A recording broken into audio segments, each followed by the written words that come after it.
মেয়েদের কতগুলো রূপ আছে না, এই যেমন প্রথমে মেয়ে, তারপরে স্ত্রী, মা, তারপরে শাশুড়ি মা। আমি না কখনোই ভাবিনি যে নিজের হাতে এত কিছু করতে হবে।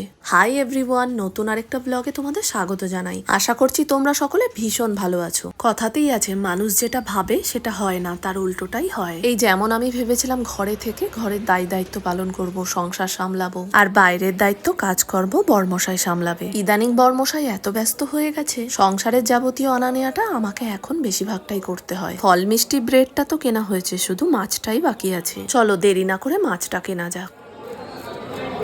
এটা বাঁচা মাছ গঙ্গা।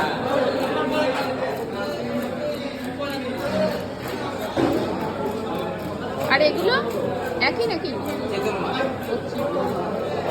দেখ চিতল মাছ দেখেছিস কত বড় বড়।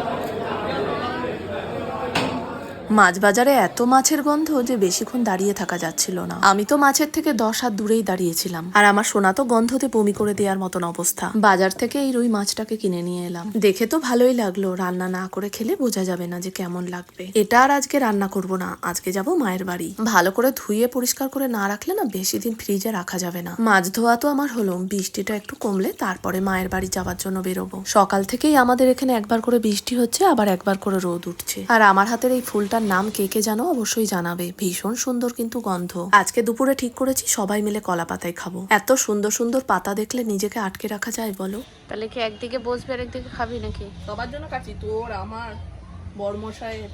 আরে এটা কি হলো? ঠিকই তো আছে। এই ছোটটা সামনেটা এরকম ভাবে নষ্ট করলি কেন? ওই তো একজন ওটাই খাবে। আমার কলা পাতায় খিচুড়ি, মাংস ভাত এগুলো ভীষণ ভালো লাগে খেতে। আবার রসুন দিয়েছে। না ভালো খেতে। দারুণ লেগেছে তো, আমি খাইনি কখনো। দারুণ লেগেছে। আবারও বিকেল না হতে হতেই আরম্ভ হলো বৃষ্টি। তাহলে চলো আজকের এই ব্লগটা এখানে শেষ করলাম।